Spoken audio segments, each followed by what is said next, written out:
2, 3, 4!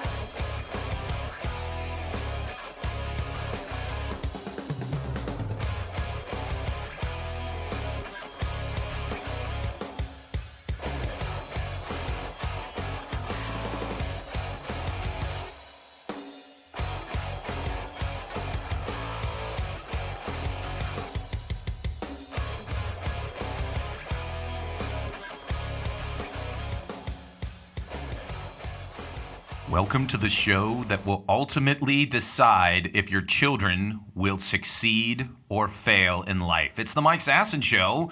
We are broadcasting live from Mr. Small's studio at Mr. Small's Theater in beautiful Millvale, Pennsylvania. Anybody performing tonight, Alex? I don't know. I saw a guy with a guitar, but that doesn't mean much around Yeah, here. there's usually over at the Fun House, there's typically like an open mic. I went last week. I know, I saw you enjoyed yourself, didn't you? I did enjoy myself. That's going to be like a weekly thing for me now. I know, you saw they had the beer and everything like that. This is a magical place, Mr. Small Studio. It really is. I'm excited for this week just because last week there was a sold-out show going on, and so there wasn't as many people at the cafe. So I'm excited to see what this week is. Yeah, there you go. Again, that is Alex Clemens. That is super producer. My name is Mike Sasson. I am the host with the show. But over there is super producer Alex Clemens. If you ever want to meet Alex, just always remember, bring alcohol. She'll be your best friend until the beer is done. I will. And there you go. On today's show, we're going to be talking about 8th grade, because there's a big new movie out and everyone's enjoying it. And so also it's the beginning of the school year. That's why I mentioned kids. And so me and Alex will be talking about our experiences at our middle schools. Also, I'll be talking about Alex's amazing adventure in New York City, in the Big Apple. I've been in LA the last couple weeks. You've been in New York. We're big time, like on the coasts. That's what we're doing now. Also, I'm going to give pointers on people from my alma mater. I saw something that makes it look like the University of Connecticut is a school for nerds. Ugh. And I don't like that. I don't like them nerds. Boo. School's stupid. Anyways, also, we're going to be honoring the late, great Arehta Franklin. She passed away last week, and I had Alex watch some videos. And full disclosure, usually when we do Fresh Eyes, the whole point is that Alex watches something I've never watched. Well, this week, I sent her 3 videos. I had never seen these videos either. Wow. So we'll be discussing them with with 4 fresh eyes. Normally we're only 2 fresh eyes, but this week, a big 4. Also, every week I could do a segment on what millennials are destroying. It was all set to be mayonnaise. That's probably a good thing. Yeah, apparently millennials hate mayonnaise. I believe that. Mayonnaise sales are going into the crapper. And so people are like, ooh, millennials hate mayonnaise. Until I saw something today which really struck me. Apparently millennials hate boobs. So we're going to be talking about that. You give me a face about that. I feel like there hasn't been another generation where they talk so much about like the food sales that have gone down for them. Well, I think, first off, again, when it was Generation X, they talked about the things they liked. But I really do believe that millennials are one of the first generations that I've been around were really extremely health conscious. Yeah. And, like, if you look at every generation, like, let's break it down. First off, you had the greatest generation. They grew up during the Great Depression. They just were happy to get food. Right. Yeah, they were eating dirt until they went to war. Like, legitimately, the first time a lot of people in the greatest generation ever got 3 square meals a day was when they were at war. That's why a lot of people, like back in my grandpa's generation, looked so fondly on the Army, because they were just like, I got clean clothes, I had a fresh bed, I got to shoot Germans. There's all sorts of cool stuff I got to do. Then you had the baby boomers. And the baby boomers were just fed crap. Just anything with sugar, anything with just, they were just given anything that they wanted. They were the first generation with fast food. No one knew what the hell a calorie was. Right. It was just pump them full of caffeine and, sugar and all this kind of stuff. And so that's why they got all hopped up on goofball eventually. Hopped up. Then there was Generation X, and they were just big on just not caring. They're big on, like, just whatever. They're like the first, like, when I saw the first hipster, Everyone's like, ooh, look at that hipster. And I'm like, that person just looks like, a person who was a grunge musician in 1991. Yeah. There's nothing different about them. They're just bringing it back. They're just bringing it back. That was what made them hipster. I really do believe that the last generation that was like widely considered to be like the coolest generation. Like when I was a kid, everyone wanted to like, oh my God, it'd be so cool to be around in like 1968, 69. Yeah. Because then it was the Beatles and the Doors and the Stones and all this kind of stuff. No one realized that like the kids were going off to Vietnam and there were like, people getting assassinated. Like the bad things. Yeah, the bad thing. Everyone was just cool with that. It's cool. It's yeah. cool. So then the kind of the slacker Generation X kind of thing happened, and like Kurt Cobain and like the all the Pearl Jam and all that kind of stuff. And so I've talked to a lot of like people that are in their 20s and they long for that. Like they feel that was the cool generation and now everything's kind of dorky or whatever like that. And I think that's kind of what the hipsters wanted to be. They want to be Kurt Cobain. They wanted to be Eddie Vedder. They wanted to be that guy who just, I don't care, man, materialism's bullshit. And then they kind of developed that. And because of that, they became very kind of about like health conscious and everything had to be organic and everything had to be, fresh and good and all this kind of stuff. So a lot of that stuff is going away. But one thing that apparently I agree with you, you should eat healthy. But apparently they don't like boobs, so we'll discuss that. Or mayonnaise. Yeah, or mayonnaise. Boobs on mayonnaise, though, they're cool with. It's weird. So we'll talk about that. Again, you're listening to The River's Edge, or you've already turned it off because you're wondering what the hell this show is at www.riversedgepgh.com, or you're watching us on Facebook Live, or you're watching us on YouTube, or you're listening to us on TuneIn Radio across the planet Earth, or you're listening to us on any of the podcast formats, either Google Play, SoundCloud, or iTunes. There's just so many different ways that you can just catch up with Mike and Alex, and that's really what you do every week. You wonder every week, I wonder what kind of wacky adventures are Mike and Alex getting into? Yeah. And then every, Monday or Sunday or Tuesday morning. Whenever we want to do it. Whenever you want to do it, you know what? You listen to Mike and Alex and about their amazing lives. Like, again, I've been out to California for the past couple weeks. And now Alex went to the big bad New York City. But again, like every year, you and your sister go to emo night in Brooklyn. Yeah. That's become like your thing. This time it was on a boat. Ooh. You were on which river? I have no idea. You have no idea what river you were on. Yeah, so there's one multiple. of them. Yeah, there's the East River, which surprisingly is east. Let's say that one. Okay, because then there's also, that's probably the one you were probably on, because the Hudson River is the one that's on the west. That's the nice, like in Pittsburgh, the nicer river is the Allegheny. We went past the Statue of Liberty. Does that help? That's kind of in the middle. That's in the harbor. Okay. Okay. Because if you ever wanted to describe New York City, I figured this out.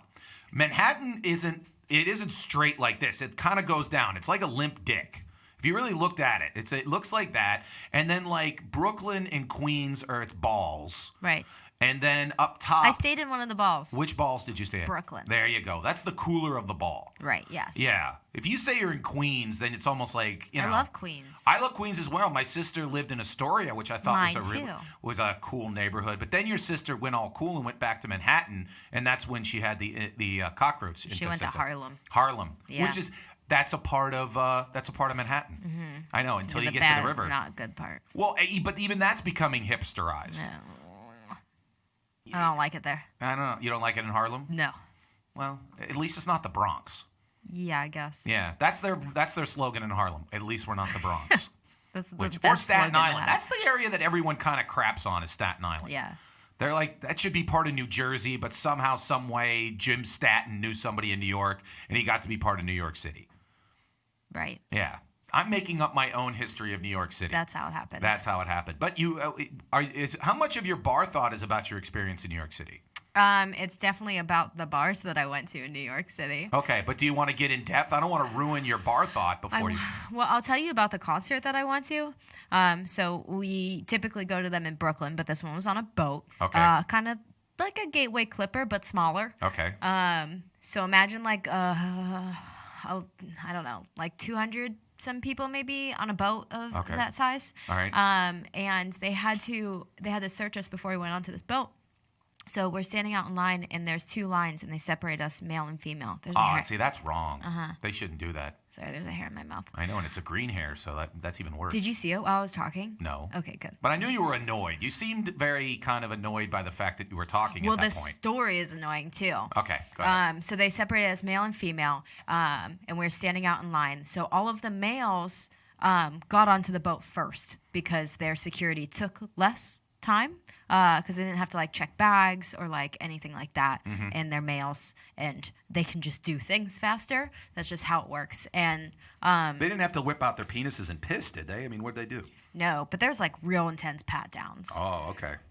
What were they worried about? I don't know exactly. Weapons? They didn't think it was going to turn into like Beat It and people were like going to do knife Drugs, fights? weapons. Drugs! It's emo night. Everyone's on drugs. And then What's the point of being in New York City if you're not on drugs? I'm not sure, but you were supposed to take the drugs before you got on the boat, I guess. I guess, whatever. Whatever, boats. People so, on boats are sometimes stuck up. Like, ooh, I'm in a boat. Shut up. So they let all the guys on, and then all of the females were standing outside still waiting to get onto the boat, and it started pouring down rain. So it's just like a bunch of bitchin' females around me. It was very nice, and I'm just standing in the pouring down rain.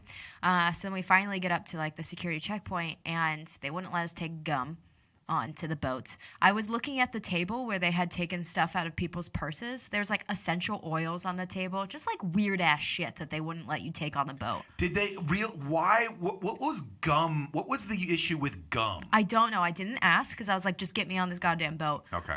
I don't want to be here anymore. And then there was the most intense pat down I've ever had in my life. Who patted you down, male or female? It was a female, and like they definitely had that female for a reason because there was girls behind me who were like talking to the male security guard, and they're like, "Can you just search me so I can get on the boat?" And he's like, "No, believe me, you don't want that." And I understand that. So this now. female was pretty much almost got to like third base with you. Yeah, definitely. Wow. Yeah, definitely than more than some people I've dated. Yeah.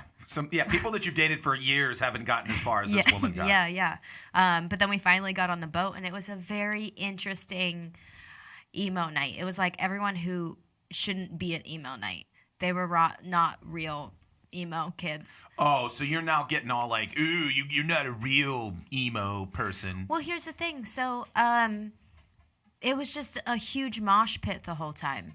And Emos aren't in the moshing. It's not like it's supposed. Isn't you're supposed to be like too sad for that. Exactly. Like I always think emo is like when you're talking about like South Park and the kids that are pale and they're just like whatever, exactly. life is bullshit and all that kind of stuff. Yes. And so like the second song, the DJ was like, "Oh, can I get a mosh pit going for this?" And that was the biggest mistake that he made because then the whole entire night people were just crazy moshing, and then they destroyed this boat. Like the ceilings were kind of low, so people were just like punching the ceiling tiles, and like good thing they didn't have gum, right? And the ceiling tiles were falling down, and then like they got completely destroyed. And by the time the security guards realized it, like 2 hours later, everything was like fucked. Well, let me ask you this question, point blank: has emo night jumped the shark? Well, I don't think they'll ever be allowed on a boat again. So no more boat emos. Yeah, I will definitely go to the regular ones again because they're a lot of fun and it's like people I actually relate to. Okay. But I hated almost everyone on this boat. I was gonna punch people, but I was like, I don't want to be on their level. Yeah, but you if the boat would have sank and killed most of the people on the boat, you would have been like, eh. Yeah, that would have happened. To be honest. So if you want to hear more about her experience in New York City, a lot of it's going to be a part of Bar Thoughts and Experiences. Yeah, that part's going to be all the drinking parts. The drinking parts, which is going to be the fun part, so stay tuned. Moving on. We've mentioned the new computer. What does the new computer do? Make me feel short. Okay. It's like tilted up, and so I have to like sit really tall in order to see things correctly. Okay. It's also very large, so I guess I can see things more. It's almost giving me a headache. It's like I can see too well now. I didn't think that would ever be a problem. But it works. There you go. That's the biggest part of it because our other one died. Just shit on us. Yeah. Just shit everywhere. Just literally fecal matter everywhere. Yeah, you didn't think a computer. Apparently, the computer we had prior was legitimately filled with. Was it male? Was it like human, or was it dog feces? I'd say probably something in between. Okay, like a man dog. Yeah, a wolf. like what are those man horse things? The something adores. Or I don't know whatever. why I was thinking of centipede, because clearly that's not. a bug. Is it a centaur? Centaur. Okay. Sure. See, I was close. Yeah. But that. Do you think a centaur would crap more like a horse or a man? I feel like that organ is probably just right in the middle of where it's split, so it's probably like really equal, half and half. Would you say that you would have any if a centaur came up to you in a club? Yes. And just like, I mean, obviously he's kind of jacked because he's a horse, but he came up to you, he's like, "Hey, what's up?" You'd be totally into him, right? Hell yeah. But the fact that he probably wouldn't be wearing pants and you know what he's packing him instantaneously. Aw, I wanted him to be wearing pants. I thought that would be cute. Okay, well, let me ask you a question. What if the centaur wasn't wearing pants because he knows that he's packing heat and he's like trying to show everybody? Yeah. Would you be like, "Oh, you're too into yourself"? Maybe. Maybe. Yeah, I Depends guess if he had a great personality. Yeah, and depending on he could be a fat centaur. You don't want to. You don't know that they always Well, like you'd are think you'd built. be moving a lot. If you're a horse, you'd be like running a lot because you could run fast. Yeah, or you could just not do anything. You just sit around. You always have that choice. I've never seen a fat horse. Typically, Yeah, they're in but pretty you've good seen shape. fat men. Yeah. So they have the choice to not do anything. But what would they have like chubby top and then the back would be like the horse? Yeah. I don't know. I think horses can get fat I've never if seen. they want to. I've never seen a fat It's horse. just horses have the mindset, like, hey, we're gonna be fit as fuck. Yeah, because horses are jacked. Yeah, for good reasons. Yeah. I don't know. I don't know science. Anyways, so as I mentioned before, What were we talking about? we were talking. Who knows what we're talking about? But it's back to school time. Back to school. Today I saw my first school bus, which means it'll be a couple, only a couple more days until I'm stuck behind one and just really. Shit! Yeah. I live in the suburbs now. I know. God damn it. Lots of school buses, lots of multiple stops. What's even the point of moving back there? To what, the suburbs? Yeah, like what? Now You're I have the to one deal who with made the decision. buses. I totally forgot about that. I made the decision in the summer. I know. Fooled you. Damn it. Anyways, a couple things about a lot of people are getting mad at parents for putting back to school pictures on their Facebook. Like they're sitting there going, "I don't care about your kid going back to school," and all this kind of stuff. We don't care about any of the shit you're doing. Nobody cares about anybody. Why? That's what I would literally say back to them. Yeah. Nobody cares what you're doing. Yeah. My only thing is that you do have to admit, if you do put a back to school picture, that really nothing's going on in your life other than the fact that your kids are now leaving. I don't know. See, like, I feel like if you have children, most of your Facebook is just to kind of like let your family know that your kids are still alive. Yeah. And like doing okay. Mm-hmm. So. But you don't really know if they're doing okay. You just kind of. Right. Yeah. You could be like holding them hostage, taking that photo. Yeah. But I don't think that most parents are. Yeah.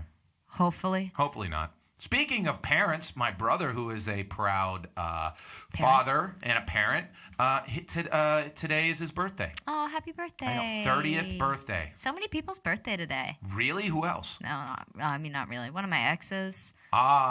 Did you send a message via Facebook? I sent a text. Did you really? Because I wanted him to think that I actually remembered it, and I didn't see it on Facebook, See, I did that so a couple weeks ago. I've always had where I don't have my birthday on Facebook. Yeah, because you're a dick. Well, okay, but the point is I wanted to make sure, I wanted to see who actually remembered my birthday. And no one. No one did. No one. Even I forgot. I don't ever remember. You can't expect that I of know. me. Well, I switched it on my Facebook, so now you get the heads up. Oh my god. I know. Now you get the heads up. This is the happiest day of my life. Yeah. Now you don't feel like such a whatever. You'll just see it, but then you'll forget. Now if you really forget, I'll be pissed. Yeah. Now I'll just be I'll see it and then I'll be like, oh, I'll deal with that later. Yeah, And then I you're never like, do. Nah, I never do. 6 weeks later, I'm like, hey, Mike, forgot to tell you. Yeah. Happy birthday. Yeah, I forgot to tell you. I know I've seen you 6 times since then. I know, really. Especially since my birthday this year is on a Saturday, which means like a day or two later we'd have the show. And we're going to be partying. And I would just sit there and look at you and be like, did you forget something? And you're just like, no. And I'll just be like, yes, you did. And you'd be like, no, I can't think of a damn thing. And then I just storm out and I go, fine. I've had people that have the same birthday as me forget my birthday. That's sad. I feel like that's the people you should not forget their birthdays. It's like that's the easiest thing to remember. That's the thing. What are some key aspects to where you can how would you like there's certain things that like it's minimal, like if you're a friend of somebody. Like on Facebook sometimes you always like everyone who's like, I have like 1,700 people on my Facebook or whatever stupid Yeah. number. I don't have 1,700 friends. No. The no vast one majority does. are people that just like I've met and, whatever. But the thing is that like you get the pop up and that's where you decide who the friend is. Like that's the minimal. Yeah, I stopped completely. What? Messaging happy birthday? Yeah, for the most part, unless it's like someone that I know would get super upset if I didn't. But no, I pretty much stopped paying attention to them in the mornings. I figure, the people don't really care. Yeah. Like I don't really look at every single person who posts on my Facebook when it's my birthday. Oh, I do. I'm a weirdo. Everything like that. I mean, I get real deep meaning into it. It's really weird. Oh, see, Yeah. I don't know. I know you don't like anything that I- I've ever posted, ever. No. Yeah, I really don't think so. I feel like your stuff doesn't pop up for me. Yeah. I mean, I get enough notifications on Facebook that I stop paying attention. Yeah. Most of the stuff I post on Facebook is essentially this show. I have 10 friend requests right now that are unanswered. They're mostly fans of this show. They might be, but I don't know. I don't know you, and it's really hard for me to. Just kidding. There's a fuck ton of friend requests that I haven't answered. More There's than 10. someone named Yonut. Okay, that's a bot. Most of my friend requests at this point are bots. You can tell when someone's a bot because it's like some beautiful woman who lives in like Springfield, Missouri, who just started her Facebook page 10 minutes ago. Yeah. And she's like, oh, I'm 19. All of a sudden I have 3 friends total. And one of them, I desperately need to friend message a comic out of Pittsburgh. Yeah, you're clearly a bot. Yeah. But then the worst is when like 2 of your friends just went, yeah. I always think that maybe my friends do it just for fun. For funsies, Yeah, like someone will message sometimes I you- just feel bad. Why? I don't know. What if that is a real person? They have no friends, and they don't have any friends to take pictures of them, so they don't have any pictures on their Facebook, and they don't have any family. All their families died. But here's the thing with me. Mine would be beautiful women do this. So obviously beautiful women have tons of people that would take pictures How of do them. you know that? Because beautiful women live exceptional lives and are easy What lives. if they have like real bad mental problems? Like they were locked away as a child and now they don't go out of the house because they're too afraid, and so they don't have any friends and they don't have any family. But they're attractive. Men would break down the door. Haven't you ever seen, have you ever seen, like, on Fox News or CNN when an attractive girl is lost? It's the biggest news in the history of the world. Yeah, but she's not lost. She just won't go out of her house. But then eventually someone will be like, where's that insanely hot girl that was at the 7-Eleven last week? There'd be an APB for her. No, she's never been out of her house. 'Cause Someone would see her. someone locked her in. Someone would find a way if she was that I'm insanely just saying, hot. sometimes I feel real bad not answering, Yeah. but other times Do you get insanely- I leave 60 friend requests unanswered. Do you get like insanely? Do you get like insanely? By the way, those could clearly be fans of the show Right, yeah, but that like, would love to follow you and help this show gain notoriety. dude, just follow me on Instagram. Get an Instagram and follow me because I don't care about who follows me on Instagram. It's completely non-private, and I don't have to bother accepting people. I don't have to take that time. My mom did it. My mom stopped being on Facebook and got an Instagram just to follow me. There you go. So follow in my mom's footsteps. She's a smart woman. Follow in Alex's mom's footsteps. Anyways, back to school pictures. Our point is take them Don't do or it. don't, or who cares. The point being is I saw that there's a lot of talk about middle school now. Yeah, Because there's the new movie 8th Grade yeah. that's getting like unbelievable acclaim. I want to see it. I do too, kind of. And it's at like 98 on like Rotten Tomatoes and all that other kind of Oh, stuff. damn. So it's like everybody thinks it's the greatest thing in the world. So one of the things that on Twitter they always have like, obviously they follow the trends and stuff like that. So one of the trends is that people are hashtagging middle school in 4 words. So here's a couple of the answers to somebody saying middle school in 4 words. This woman wrote, "Someday I'll be cute. Oh, that's What good. the hell, puberty? These aren't cool shoes. Late to class again. Let me copy you. Another damn zit. High school will rock." Another one is thinking high school was cool. Another one said worst years of life. Oh, that's just sad. Another one said another day in hell. Another one said, it's not a phase. Another one, new landline, who dis? When will this end? I want to die. Glad I was homeschooled. Another one was worst years for me. So I already wrote a couple when I wrote like 4 words that described middle school for me. By the way, everyone's middle school had a weird name. Mine was Dorseyville, and mine was Dorseyville Junior High. Like, I didn't have a middle school. Middle school started after me. And that was when I coached there years later, I still accidentally called it Dorseyville Junior High. Right. And, like, people would, like, take out baseball bats and smash me in the head. Because the thing was, like, a junior high is 7th to 9th grade. We are 6th to 8th grade. It's very specific. That's a middle school. Oh, people were just insanely asshole about it. They was like, "Oh, it's a middle school." Mine was normal. Mine was just Harrison Middle School. Harrison. Who was Harrison? You didn't know who you didn't. Dorseyville is the village it was in, so that's why I don't think I ever bothered to learn it. To know, yeah. Yeah. It was HMS though. Yeah, because everything was about where I went to O'Hara Elementary, which is obviously in O'Hara Township. Yeah. Then I went to Dorseyville Middle School, which is in Dorseyville. Then I went to Fox Chapel, which is in O'Hara Township. I don't know what my elementary school is named after either. It's Painter Elementary School. No idea. I don't know anything. I've never asked those questions. I've never cared. I just knew it was a name. When I was in Midland, Texas, I went to Emerson Elementary, which was named after a famous writer. Yes. Yeah. Cool. Because I am a learned human being. So here's a couple middle school in 4 words for Mike Sasson. Completely, totally fucking pointless. Because, yeah. Sorry, I'm like really bad at counting sentences, I guess. Yeah, that's 4 words. Good. Old men yelled a lot. Because, like, teachers when I were there were like the last vestige of I had guys who were teachers of mine who fought in WW2. Yeah. Like they were about to retire and they just yelled a lot. I remember one time I was in homeroom and the U.S. had invaded Panama, which we learned later was just more or less the U.S. government collecting on a debt. Okay. Like we just needed money from Manuel Noriega because he's being a jerk. Anyways, so every morning we'd get up and we'd sing say the Pledge of Allegiance. And, we're doing it like typical 12-year-olds. We're like, Pledge of Allegiance to the flag.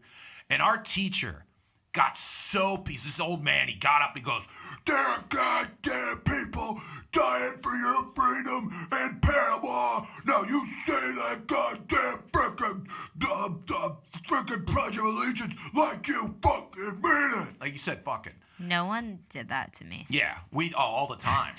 That's what I said. Old men yelled a lot. And another one, changing for gym sucked.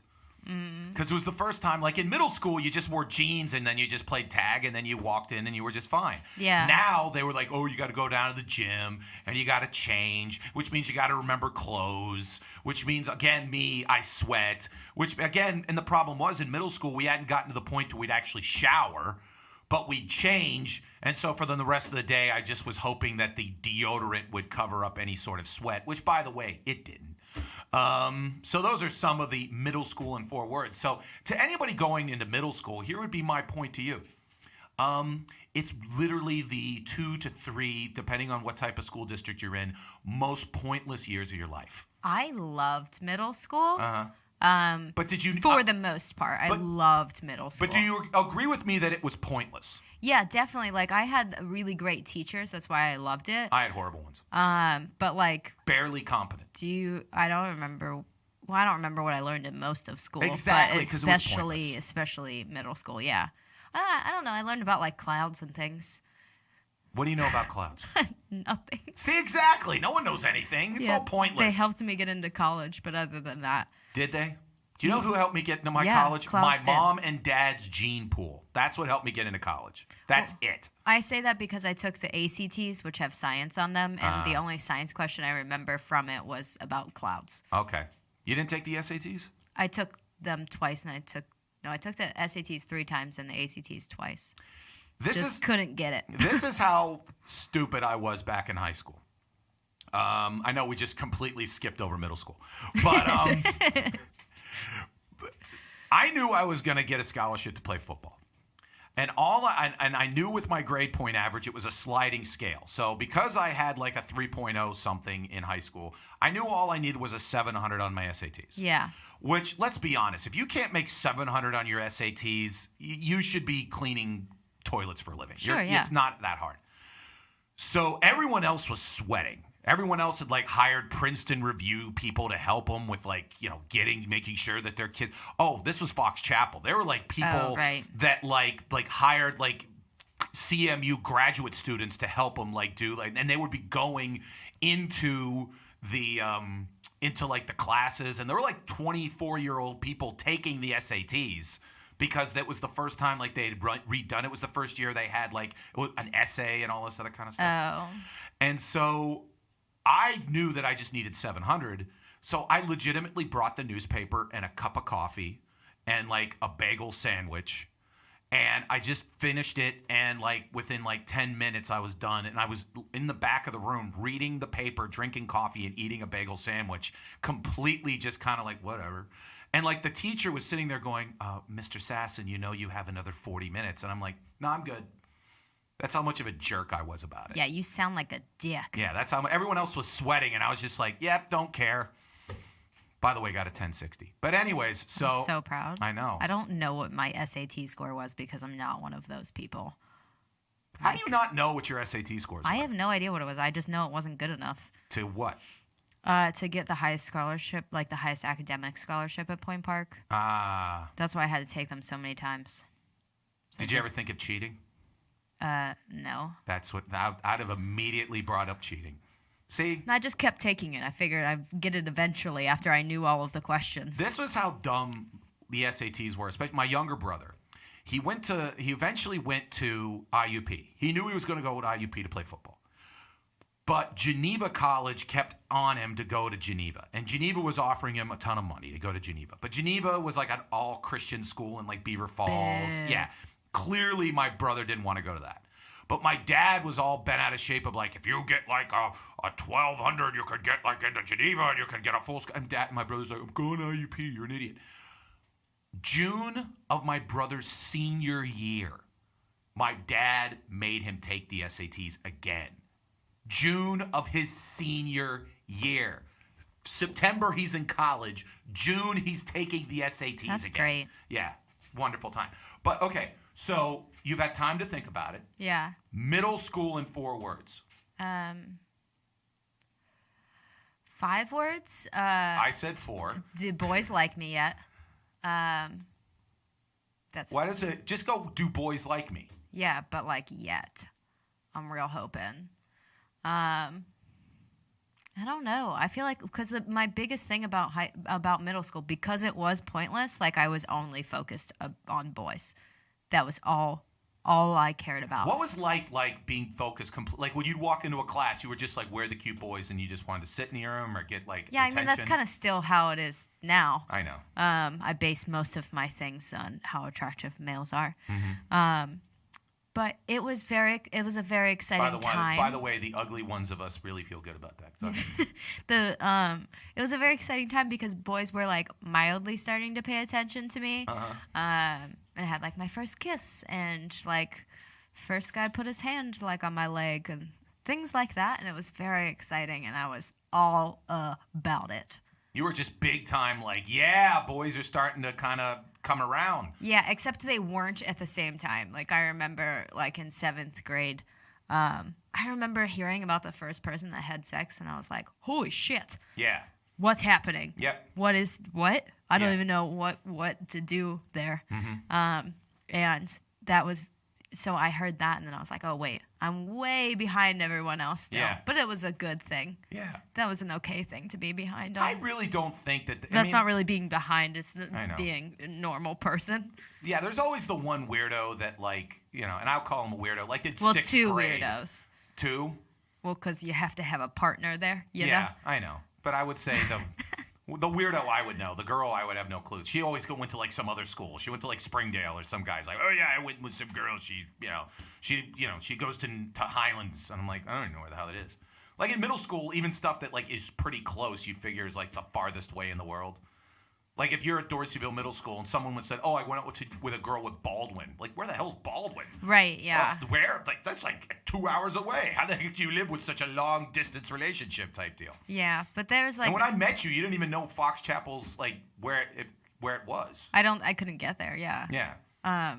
But yeah, middle school was a very exciting time. It's when I was like I got my phone, so I was like texting boys, and that was very exciting. Instead of like AI Messenger, I was like actually texting people, and that was big, real big. So in like summation, middle school for Alex, pretty cool. I loved middle school. Middle school for Mike, essentially just getting screamed at by old people, Yeah. and basic. It was also the first time I played football. And to be completely honest with you, not that great at it. The only thing that was bad about middle school, but I guess it went into high school too, is that people like still made fun of me. And I was like, okay, let's a lot of things. Mostly like I had a ton of acne in middle school. Okay. And people made fun of me for it all the time, which just don't do that. I know. Just be a nice person. It'll go away eventually, and then you're going to really regret this in the future when I hate you because of it. Oh, there's still people that made fun of me in elementary school and middle school that if I saw them in the street and I knew that there was no legal ramifications, I would gleefully beat the living shit out of them. Exactly. Like, I'm 41 years old. If I saw them and they would be, and the thing is I have seen some of them, and they've always been the nice, oh, hey, Sass, what's up? So you're doing comedy. And I'm like, yeah, what's up? Yeah. And usually I'm just like, is there any cop around here? Is there any cop? Because then like I'd want to get like, I almost want to look like Goodfellas and just pistol whip them, and then just leave them for dead. Right. Yeah. Yeah. That's what I would do. No, I think I'd take a. No, I don't know. I'm You not violent. I Yeah. know. I'm not violent at all, and I hate conflict. I know. It's I kind of love it. That's a lot of what my bar thought is about today. Okay. Well, then let's get to it. It's Bar Thoughts and Experiences after this break.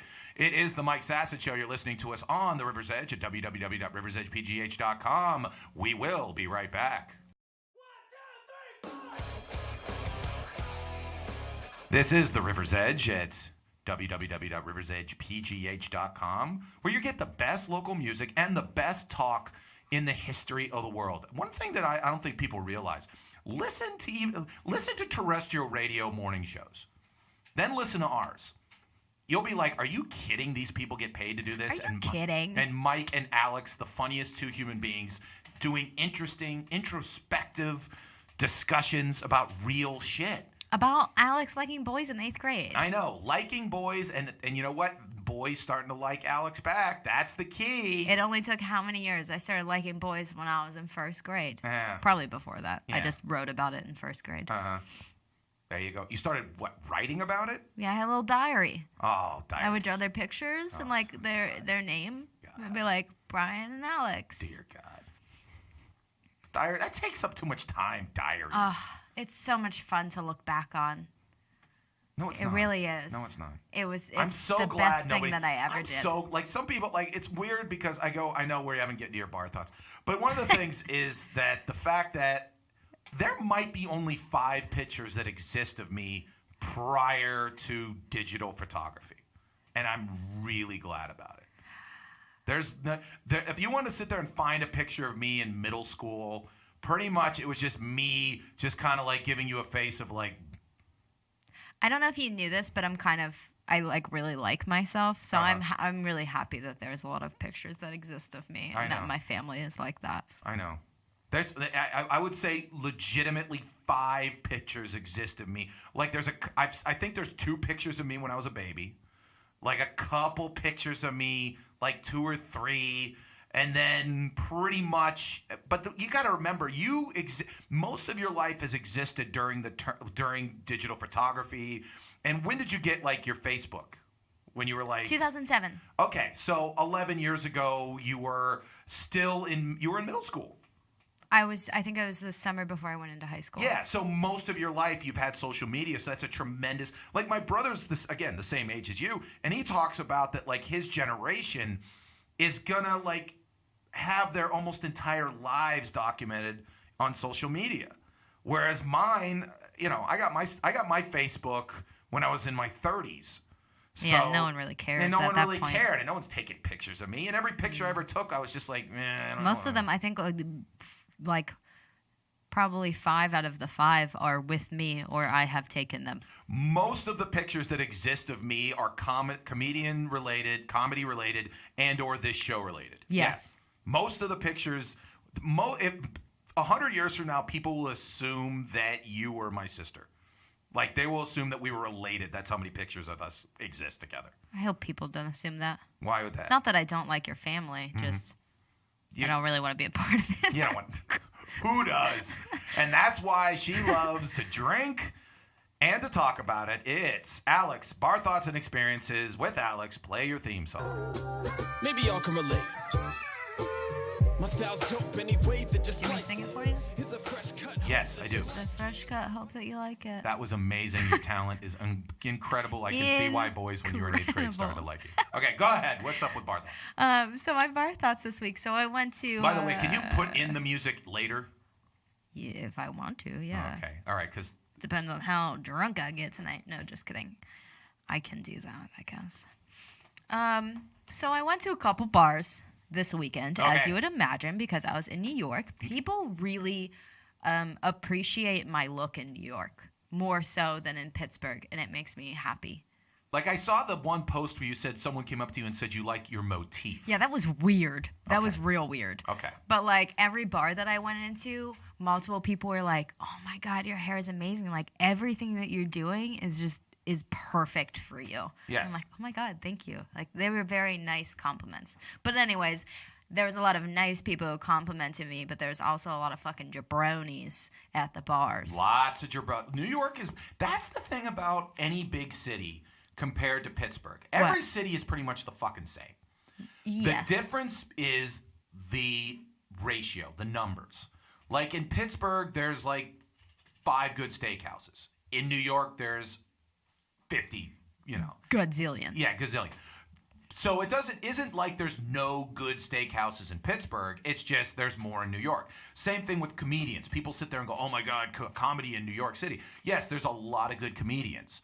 There's also a whole shitload of bad ones. And just a lot more people to pick from. Exactly. So, in terms of like jabronis, there's plenty of jabronis in Pittsburgh, but in New York City, there's whole like islands of jabronis. Lots of them, and there's all kinds of jabronis. They're all Yes. from different places, so Yeah, they're there's all foreign oh, jabronis. God. Foreign There's jabronis. just so much. But Ethnically different jabronis, yes. I met a ton. I shouldn't say a ton. I should be nicer than No, that. you shouldn't. Go for it. But I wanted to give some rules of how not to be a jabroni at a bar. Describe jabroni first. Just like a real dick and like just What's the difference between douche. a bro and a jabroni? A jabroni, I would say, is mean. Like a little, not, I shouldn't say mean, but like just someone you never want to deal with. Like sometimes you can deal with bros and you're just like, oh, they're just a little bro-y, but I can deal with that. Okay. Jabronis, you're like, I never want to deal with this person. You're way too annoying. I think a name that I would call them back in the day, slapdicks. Slap dicks or Yeah. like piss heads. Yeah. That's what my dad calls people. Yeah. Piss heads. Okay. So a jabroni, a slapdick, a pisshead. Go Yeah, ahead. you How get it. do you not be one of these people? So first of all, don't catcall people in a bar.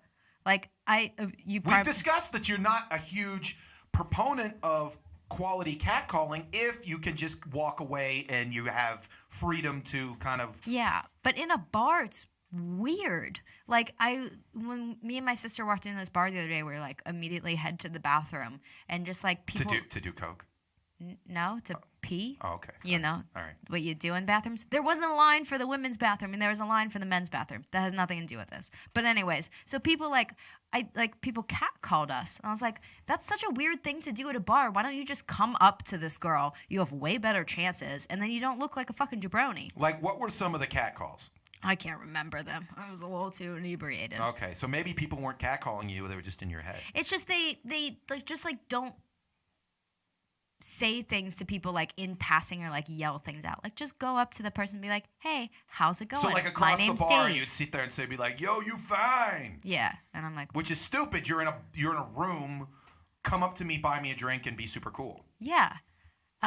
Number 2. Okay. These aren't numbered, but I'm just going to say number them for numbers. numbers. Yeah. If someone is with people, like if they're with their friends or, they are having a really good time, don't take up all of their time and let them get back to their friends. That's one of my least favorite things in the world is like me and my sister, I was meeting up with friends and me and my sister were both there. And these dudes started talking to my sister and then like talked to her the whole night. She didn't really mind. We're very nice people. But then I like couldn't hang out with her because she's talking to these dudes the whole time. So if you're going to do that, either don't do that because it's mean and don't take up people's good times by how upfront is your sister with the fact that those dudes had no chance to have any sort of relations with her? I don't know. Because I think that would help and alleviate a lot. If you just said, hey, I'm perfectly willing to talk to you. I am a wonderfully friendly human being, but understand, no go on sex. Well, I mean, but like, what if you meet with someone really good and then you... But your sister has a BF, though. No, but... Oh, she doesn't? No. Oh, okay. My bad. I'm sure she appreciates us talking about it, too. Yeah. But no, I mean, like, you also don't want to preface that. What if you meet your soulmate, you just so happen to be in a relationship at that point? That's why I'm not in relationships. Anyways, just if you're going to come up and talk to someone, understand that How quickly can you figure out if a dude is a chance that the dude has a chance to score that night? Within like 10 seconds. Pretty much. So then if I have already decided before you started talking I know, to me. but within 15 seconds, if you could say, hey, I'll talk to you. You seem like an interesting person, but understand nothing's going to happen. Yeah, but I don't know. But you've already said within 10 seconds, Yeah. Then after that 10 seconds, I'm just not be going like, to say that to people. why not? Then people then they can move on and see if they can do go on with someone else. I would say it in a different way other than that. Like, hey, I'm going to get back to my friends. Okay. Just say it in a way that's not like, hey, I don't know, I hate you. No, you don't say I hate you. You just be like, hey, I think you're very interesting. I think you're very sweet. But understand something. I don't like you. I don't like you You're in gross. that way. Well, yeah, you're gross. You smell, and I hope you never reproduce, and you're ugly. Right, but let people get back to what they're doing. But if a guy is sitting there at a bar and his point is, I want to get some strange, and if you're sitting there and you're being very courteous, he might say, hey, maybe I have a chance, maybe I have a chance, maybe I have a chance. If you sit there and say, understand, no chance, you're actually helping the guy out a little bit because he's like, oh, thank you. But if he sticks around, then there's no game. It's just like, okay, yeah, I'm just looking for someone to talk to. But if you sit there and say, just be honest, this isn't going anywhere, but I'll keep talking to you. If they say, oh, well, thank you very much, then it's, my time. I gotta keep moving on. I gotta score something. Then eventually you're like, hey, thank you, because you're no longer like worried about that kind of stuff. I'm just saying, guys, any point. When you're going up to a woman, if she's interested, even if she's not, like, no matter what, if she's interested or not, don't take all of her time. Like, even if she is interested, like, maybe leave and come back to it. I would say get to the point pretty quickly. Like, hey, I'd like to talk to you. I'd like to meet with you. Are you free, sometime? And if you say, hey, I'm from Pittsburgh and I'm actually leaving, blah, blah, blah, blah, then you could go, okay, yeah, boom. that's definitely a good way to do it, to just leave them, you know, but, like, you have a follow-up. Yeah, there you go. All right, number 3. Also, be humble. I don't like when people come up to me and just immediately like start bragging about their life. Is immediate turn off. Just don't talk to me. Just like leave. what are some brags that typically guys come up with? Usually like jobs or like things that they know, or like like where they live. Even just the way people dress is not humble. You know what I mean? Mm-hmm. See, I think that's one of the things, especially in a town like New York City, where everything is so status driven. Right. Like, okay, I live in this part of Manhattan. You're just always constantly trying to impress people. Yeah, I'm here because there's no like you might live in Manhattan, but you live in a space that's smaller than most porta potties. Yeah. But you do it because you want that address of I live in Manhattan type deal. Yeah. And so that is one of the things that people kind of people are always trying to impress people, and I like people who don't do that. They just talk to me about like normal things. They just are, man. Yeah.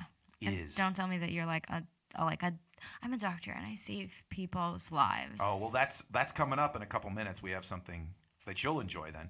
Lastly, this is the biggest one. Okay. Don't start fights. We were in the middle of this giant fight at the last bar that we were at. Okay. On Saturday night. there was this guy, and they like looked like they were stupid wrestling, so they both got kicked out. But the one guy was a fucking dick and tried to come back in to the bar multiple times. Succeeded. They threw him out again. Succeeded. Threw him out again. The last time he like tried to come in and like push this one security guard. Guard like punched him in the face, and then he tried to get in, and they like wrestled him to the ground. There was cops called and stuff like that. But you just ruined everyone's nights there. Like, I was not happy at all. I don't like to see people fighting. And, like, everyone's just trying to drink and have a good time. Don't start a fight, bro. Then I have to tell you, I wasn't going to tell you this story, but it was a... you are. Yeah, because it's a comedy-related story, and I believe what I dealt with, I didn't know who I had dealt with, but now I know I was dealing with a jabroni. Yes. Okay. Always. So, we're at Blue Dust. You ever been to Blue Dust in Homestead? I have. Okay. In the back, there's a place where you can play darts. Now, there's a open mic that's there every Tuesday. And since that mic has been going for probably close to 4 years, every time when they start the mic, typically the people stop playing darts. Yeah. This time, these two gentlemen went up to the host, Derek Minto, and said, hey, we came here to play darts. We'll be quiet. Can we please play darts? And Derek was cool. He goes, fine, just be quiet. We'll let you play darts. They clearly weren't quiet. One of them was just being very, very loud and very, interrupting the comics and all that kind of stuff. And it wasn't that great of a room to begin with, and there were only 4 of us. Yeah. So I was last. So eventually, the one guy who seemed at the end of the day was actually pretty cool, goes up and sits down at one of the tables when I go up there. And I jokingly started talking to him, kind of doing crowd work, even though there's only like 6 people in the place. Yeah. I sit there and I go, hey, are you two married? I mean, not to each other, but like to women and stuff like that. And he's like, yeah. And I made a joke where I said, now I know why you guys are playing darts. Every married guy I know wants to find every reason in the world to not go home to his wife. And darts are essentially bad weather or dark golf. That's basically what it is. So, whatever, it's a joke. So the second guy gets down there, and he starts, like, jokingly, like, over-laughing, even though I wasn't telling a joke and stuff like that. And so then he sat there, and he goes, make a dart joke. And I go, a dart joke? He goes, yeah, make a dart joke. I'm like, I don't have a dart joke. And he goes, why don't you just make up one? I go, I'm not going to do that. I don't have a dart joke. That's not how this works. I go, and I'm not a jukebox. You don't get to choose what subjects I go. Yeah. And he goes, oh, I have something. Maybe the reason why you don't have a dart joke is just maybe you're not fucking funny.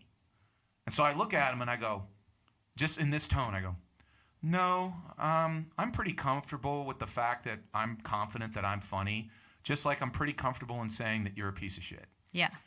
And he looks at me and goes, I'm a piece of shit. I go, yeah, you're not a good person. You're a piece of shit. You're being very rude right now. You're a jabroni. Like, at this tone. And that really upset him because I was just like, yeah, you're just a bad person and you're not right. Whatever. So then Derek went up to him and goes, dude, could you just stop this? And he goes, is this going to happen right now? Like a fight. And Derek's like, no, just be quiet. And so then eventually just, everything was going great until this guy gets up and he points it at me. And I go, what did I say? I didn't do anything. And his buddy's just like, oh, God. Like, he's, like, really being whatever. So eventually this guy, like, stands up and he's, like, screaming at the top of his lungs, you guys just aren't funny. You guys suck. You guys are... And like, his buddy's, like, literally going to the other end of the bar. And this guy clearly wants to fight us. Yeah. And me and Derek just like, no, we're done. We're going home. Yeah. You stink. Eventually, he sits there, the bartender cashes him out and says, get out, you're a loser, whatever. So he eventually comes up to me and goes, all right, buddy, see you later. And he puts his hand out, and I'm just like, no, I'm not shaking your hand. And he sits there and goes, oh, you're not even going to shake my hand? And I go, why would I? I go, fine. And so I shake his hand. He goes, but I got a joke for you. I go, what's your joke? I go, I made more money last year. I paid more in taxes than you made last year. Ha, ha, ha. And he runs out of the bar. And I go, haha, joke's on you. That only means you made $38,000 last year. But then his buddy comes up to me and he goes, yeah, I'm sorry about that. He's just in a real dark place. And I'm just like, oh, so he makes everyone's life terrible. Right? Everyone in the bar is like, yeah, we wanted to hear the comedy. You ended the show because you're just whatever. And now I realize what I was dealing with was... a jabroni. A jabroni. A real jabroni. Yeah, don't start jabroni. Fights. It's stupid. This guy had to be on something, too. Yes. He was crazy. So let's review how not to be a jabroni. One. Yeah.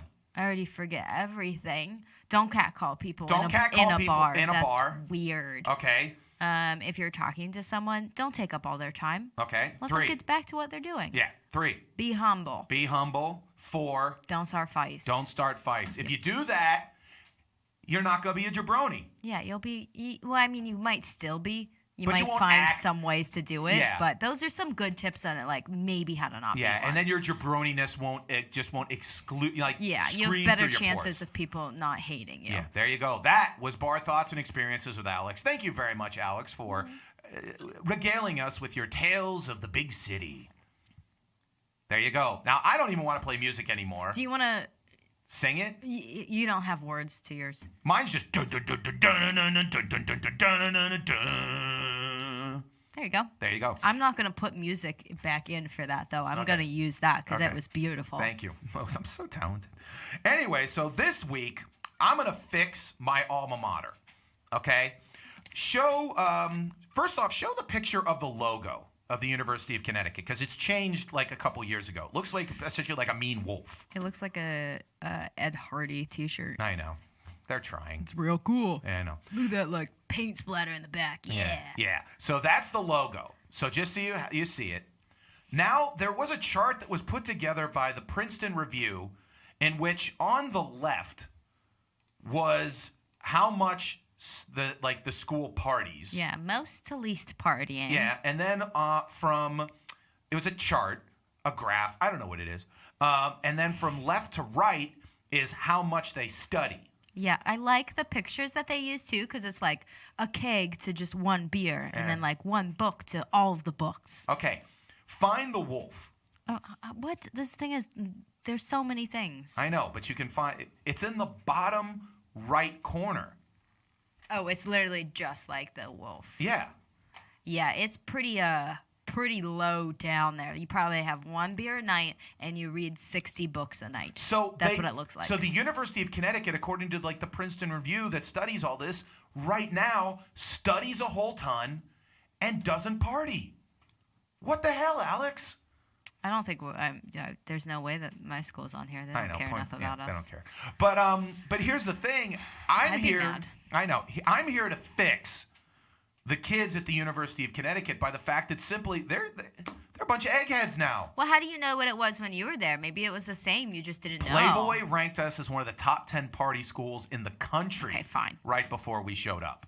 Fine. Now, granted, at the time, there were some rules that they've changed. You used to be able to drink in the common areas of dorms. Oh. Which, when they changed that, was bad. I guess kids were dying. That sounds Whatever. so fun. I know. That what used to happen would you'd have a keg in like the study lounge. Yeah. And then in the hallways, you'd have like Jell-O shots and all that other kind of stuff. And everyone would just kind of go to each dorm room and it would be open and you'd get shit-faced. But they ended that. That sounds like so much fun. Yeah. And the Why other didn't I go to a real school? I know. Then what also ended, I believe, is they ended Kill-A-Keg. What's that? So on Thursday of spring weekend at one of the apartment complexes off campus, each one of the houses would like set up their own individual party, and it was a huge complex. So it's almost like half a mile of just on each side like campus housing. Okay. And so each one of them would have it, and like you brought a keg. So the whole point, kill a keg. And people would start partying at like 9 a.m. and they wouldn't stop until literally Sunday. Yeah. So 9 a.m. Thursday to like Sunday to whenever the kegs were gone. That sounds perfect. I know. At one of the funniest moments, like when like you talk about like being at a school with like famous athletes, everyone had to carry their keg. So again, I was a big football player. I could do it by myself. Ooh. But shut up. Anyway, so one of the people that needed a little help was Ray Allen, who eventually became a Hall of Fame basketball player, played in the NBA for like 18 years. So I helped him. He was on one side. You're ratting I was him on out the right other now. side. I am.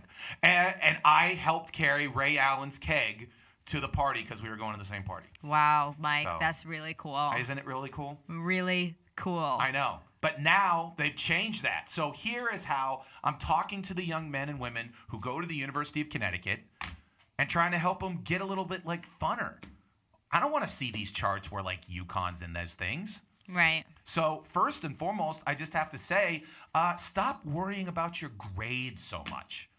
As a recent college graduate, Alex, does anybody bring up your grades at Point Park anymore? No one cares. No one. I've never had to use that for anything. Exactly. All they ask is, did you graduate? Right. That's all it says on there. So stop worrying that you have to get, you're like, but I have to get into this graduate school. Here's the deal. Does your dad know anybody? If your dad knows somebody, you're set. If your dad doesn't know anybody, good luck. You're pretty much, life is a lottery at that point. So first and foremost, stop taking everything so seriously. Number two, I blame this really on the campus cops. Not a huge fan of campus cops, Alex. Were there Point Park campus cops? Yeah, there's one real good-looking one. He's my favorite. I know, but were they like super cool dudes? Some of them were not. Yeah, some of them took their jobs way too seriously. Yeah. Yeah, but some of them were really cool, and they'd be like, "Hey guys, like, this is really cool, but we can't, like, for security reasons, let you do this." But like, really cool idea. But like, but what about the ones that were jerk schools? Jerk schools. Yeah. They didn't let you do anything. I know. Shut it down. Shut it down. They were the ones who like gave you dirty looks when you were drunk. Like, yeah. I'm how old? I'm supposed to be drunk right now. Yeah. This is a university. If you're a campus cop, you're essentially just a glorified babysitter. Your job is to make sure none of the kids die. Right. That's pretty much it. As long as the kids don't die, what are you worried about? So that's the other thing. And also, I would sit there and say, be smart with the alcohol. Don't ever be the drunkest guy in the room. Right. Don't get alcohol poisoning. Don't get alcohol poisoning. Yeah, that's what like frat guys do at like big time universities, like big time Big Ten schools. If you're gonna throw up, do it in your bathroom. That's one thing I realized a lot. That is, if you throw up in public, they'll take you to the hospital. Like that's what happened at Point Park. Okay. Like one time, we were drinking a lot. We were playing flip cup with shots, and one kid that we were with threw up in the elevator, and there's cameras in the elevator. So they took him to the hospital. We made it back just in time to throw up in our bathrooms. There you go. So we didn't have to go to the hospital. So talk to the kids. Say, hey, make sure you vomit in your own bathroom. Yeah, vomit in your room. Don't get alcohol poisoning. Yeah, don't get alcohol. Yeah, don't get alcohol poisoning. Yeah. Don't be stupid about your drinking. That's another thing. I'm not talking about being stupid and like doing like insane like drinking stuff. Nice cocktail, nice, and nice night out drinking, with some fun, whatever. But don't be a nerd on Saturday night and go to the library and stuff like that. Get shit-faced, but don't get sloshed. Exactly. Don't ever be the drunkest person at the party. Right. That's also a rule for if you ever have to go to like a company thing when you start working.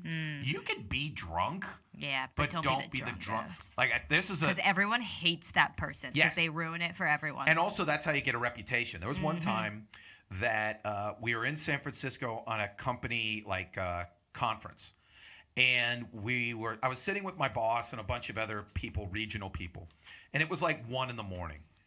And this guy comes, and remember, we're all drinking cocktails. We're all happy, whatever. Right. We're being adults, though. Yes. Okay. All of a sudden, this one guy comes walking in. He's a little sloshed. And it was another, district manager from another region. And the guy goes like, Dave, where were you? He's like, I was at the Crazy Horse. And he goes, oh, who'd you meet there? He goes, nobody. And we're like, you went to a strip club in a town by yourself? And he's like, I guess so. And everybody was like, dude, this guy's the weirdest dude in the world. No one goes to a strip club by themselves in San Francisco, just goes out into the city. Just for funsies. Yeah, just for funsies. This guy's a psycho. There's probably bodies built in his backyard. Now, probably there weren't. Yeah, I'd say maybe not. But the way that the people treated him for the rest of his time at the company was that he was the biggest pervert in the history of the world. Okay. So, A, don't be the biggest drunk, and don't be the biggest pervert. So let's review. There's really only 2 points. 3. 1, realize that a lot of the stuff that you're stressing about doesn't really matter. 2, campus cops, just make sure the kids don't die. Other than that, be cool. And number 3, don't be the drunkest person. We're not talking about being insanely drunk. But you know what? Be creative, have fun, and be like Alex. Puke in your bathroom so they don't take you to the hospital. Yeah. See, I feel like my main goal all the time was just to be the one that, I didn't want to be the one that people had to take care of at the end of the night. Exactly. Because everyone does not like that person. No, especially if it's continuous. Yeah. If you're always the person that, people have to, drag home. That's not cool. Especially if she's got like puke in her hair and she's just like, that kind of, when it's just sloppy and that kind of stuff. That's been me a lot. I know. Never happened in your life. That's why you didn't have to dye your hair 9 different times. Yeah, puke in your hair is not fun. Puke in your hair is not fun. That's a band name. And if you wake up with puke in your hair, that was probably the worst experience I've ever had in my life because I couldn't figure out why I smelled like puke. What's happening? I remember one time I woke up and, again, because I'm a big hot dude, I sleep with a fan like almost at my face. Yeah. And so I wake up and, oh man, why does this whole room smell like puke? And I looked down, I had literally just gone over my bed, puked into my fan. And so the fan was spewing like the puke smell throughout that room. That's terrible. That's disgusting. But that's the kind of commitment I had, which is why we weren't viewed as being the dork school, which is what's happening now. Right. I wonder where Point Park would fall on that list if somehow they were able to compare it to those schools. Would you say that Point Park is a big-time party school? No. See? There's not enough kids that live on campus for it to be a big-time party school. I think that's the problem. Big-time party schools, it's a lot. Like UConn at the time, and still probably is, it's like 70% of the people lived in dorms. Yeah, exactly. And hardly anyone lives at Point Park. So, yeah. You go there because you want to like learn to dance. I think you just want to go there so that you can say you went to school. I think that's pretty much it. It's just, a community college just downtown. Yeah. Okay. Yeah. There you go. Just for fun. All right, so I fixed that. Coming up next, we will do Fresh Eyes with the Queen of Soul, Arehta Franklin. We'll be right back. This is the Mike Sasson Show on the River's Edge at www.riversedgepgh.com. We'll be right back.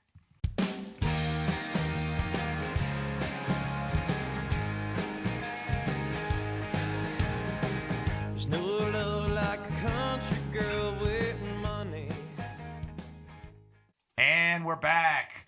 We're going to put the music in later if you're watching live on Facebook Live. We're just going to sing the rest of the episode. Everything that we say, we're going to sing. That's it. We're going to get Mike and Alex, the musical. Arehta Franklin died last week. It was really sad. Thing to sing. What? I said that's not a fun thing to sing. No, I know. But it's part of what we were going to discuss. Anyways, it's Fresh Eyes. Last week, again, as I mentioned, Arehta Franklin is dead. She was, I believe, 76 years old. The Queen of Soul. Now, one thing I wanted to make a point of, I sent you this. Fox News, it had to be Fox News, messed up because they showed a picture of, they made a joke. That's not what they showed. Like the one you're going to show is with Medea in the corner. Yeah. That's not Arehta Franklin. That's Tyler Perry being Medea. They made fun of him because they showed Arehta Franklin, but in the corner, they showed Anita Baker. So they were like, wait, that's two women, and Anita Baker's currently alive. So now people were making fun of Fox News for being such a stupid news organization. So they actually, I just thought it was funny showing Medea and saying that was Arehta Franklin. Yes. Anyways, Arehta Franklin, Queen of Soul. Queen of Soul. Unbelievable talent. Unbelievable. Like there was a big time event, Super Bowl, Oscar, opening of a Jiffy Lube, something huge. They'd always bring out, you knew it was a huge event if they were going to bring out Arehta Franklin to sing like the national anthem. Yeah, because she's not going to mess it up. No, and she's going to kill it. You could count on her. And she could like make up new words to it and it would still sound amazing. People Yeah, and everyone's like, yeah. That sounds amazing. First woman inducted into the Rock and Roll Hall of Fame. Oh, I didn't know that. Yeah. Her voice was deemed a natural resource by the state of Michigan. What? Her voice was announced. That's a thing? Yeah. You can essentially, like, they could make your hair a natural resource in the state of Pennsylvania. Do you think they'll do that? If you become famous How do I enough, get that to happen? Do I ask the mayor? Who have does to- that? Probably the governor, Tom Wolf. Okay, We could get Tom Wolf on the show. He's running for re-election. We could do that. I'll get him. I know. And that's how he wins the election, is by making my hair a natural resource. There you go. Win. I showed you 3 videos, and I watched them too. One was, all of them were from the late 60s, when she kind of like really hit the scene. Right. One was her like quintessential, her song, Respect, which, like a lot of songs that, like, it's weird how many songs sung by women, which were kind of anthems, were initially written by men from a male perspective. Right. Like Respect was written by a man to be sung by a man, and that's what it made it so powerful in the 60s, was when this woman with this powerful voice sang the words exactly there, and it was like, wow, this is incredible that a woman would sing this. Other songs that were written by men from male perspectives but then eventually became female anthems, Girls Just Want to Have Fun, and Like a Virgin. But Girls Just Want to Have Fun, which was interesting, it was written in the late 70s by a guy who was essentially, it was about him telling his mom why he never settled down, because he said, every night I go out, girls just want to have fun. Aww. So that was what the song was about. But then obviously Cyndi Lauper sang it, became a female anthem. Poor guy. And then, well, he made tons of money. And then Like a Virgin was just essentially a guy saying that, because I've met you, I feel like feelings I've had for the first time, and so I feel like a virgin kind of deal. Great song. Also, Raining Men was written by a man. Love that song. Yeah, it's raining. You know who was a producer on that? Paul Schaefer from the David Letterman show. Really? Yeah. Weirdly, huh? Yeah, I love that song though. I shouldn't say that I love that song. I love the beginning part of that song, and that's it. What, the Thunderbolt song? Like it's like the raining, whatever? It's like the girls talking in the beginning. Yeah. That's my favorite part. There you go. So Respect. Then You Make Me Feel Like a Natural Woman. Yeah. Which was a cool song. And then Do Right Man. Which I thought was a cool. One thing I didn't know until this point. It's weird how it takes someone passing away for you to realize just how great they were. Yeah. When I was picking what songs I wanted to send you, it was not easy. There were a lot of songs that everybody knows that I was like, oh, that's Arehta Franklin. Yeah. It was so many songs again that you hear on so many different commercials and stuff like that, and I have all that kind of 70-something million singles sold throughout her life. Yeah, it's a huge star and everything. What did you see by watching these 3 videos? So the first video, what was it? Oh, it was Respect. Yeah. The only thing that I didn't like about this video is that it didn't really seem like she knew how to use a microphone at that point. You're like, oh, you have such a great voice. Just put the microphone up to your mouth. And then she was clapping with the microphone, which don't do that. Yeah. Don't ever do that if you want me to watch anything. That's weird how one of the things that you do have to learn from a comedic standpoint when you do live comedy, you can tell when someone's new because they do not know how to use a microphone. Yeah, yeah. And I mean, you can see such a difference between the first 2 videos. The first one, it's definitely a lot more energetic, which I love. And I love backup singers and dancers. I love them so much. I think you're about to say it. I think there's a part of you that would love to be a backup singer. No, I want to have people that just follow me around and reiterate things that I say after I say it. Don't be a jabroni. Don't be a jabroni. Yeah. And then usually don't be a jabroni. Don't be a jabroni. Yeah. Don't be a jabroni. And they just follow me around. Yeah, there you go. People are like, who are these girls? Yeah. I don't know. They just follow me. Yeah, there you go. But yeah, I love backup singers. So I really love that. And there's a lot more energy, but this video and this performance would have been so much better if she did know how to use a microphone. But you can see that she improved and she learned. she figured it out. She figured it out. There you go.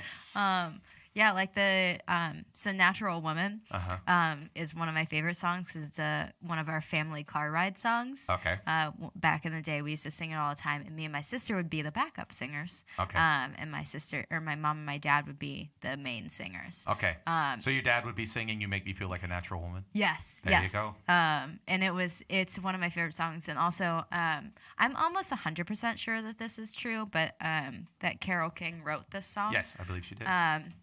And which I love Carole King. And she actually has a version of it on her Tapestry album, which is good, but it kind of needs Arehta Franklin. Yeah. It needs the soul in her voice, and you're like, oh, I really feel like a natural woman. It's amazing when you start to realize how much a singer puts into a song. Right, yeah.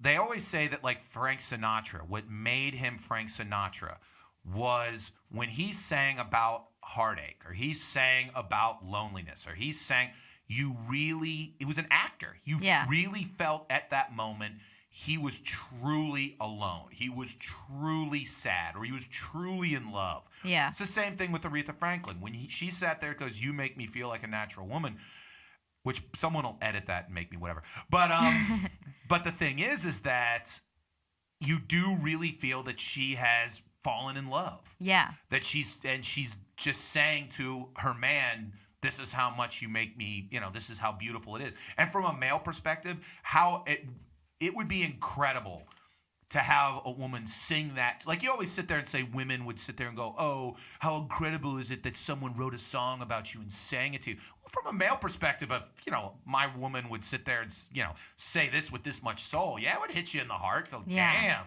Would you cry? I'd be like, well, guess we're going to be doing some wonderful things tonight. Oh, jeez. But way to ruin that, Mike. Yeah, there you go. It's a very jabroni move. Yeah, absolutely. I don't know, but would you respect me if I started crying? Like, you saw my wife, like, say, "You make me," and I go, I feel like that'd probably be in I probably wouldn't be there in that circumstance, but in like, that it's situation. an audience. But it's an audience, so like that's my lady, and then she starts singing. You sit there, and I start crying. I wouldn't judge you. You would look at me like, Mike I wouldn't look at you as any less of a Mike man. Is such a pussy. That's all you would say. You'd be like, your sister would be like, "Look at the pussy, Mike. He's crazy." I already say that about you, so I don't think it would change. But the All thing I like most about these videos that we were watching is it's just about her voice. Mm-hmm. There's no big theatrics. Like, she's not crazy dancing around the stage or anything like that. Like, it's all about her voice. And I've never loved any Arehta Franklin songs. Like, I don't ever, like, I would never go out of my way to listen to them. Mm-hmm. But I don't think anyone can dispute, like, how talented she was, Well, one of the things I always say to people that are trying to be in the entertainment business is the best advice that I've ever, like Steve Martin always sits there and says, just work to become undeniable. Yeah. Just do everything to where and that's the thing, like, people, when you don't have the goods, that's when that's when it becomes a lottery. Yeah. That's when it's some guy sits there and goes, "Okay, I'm going to make this and create this."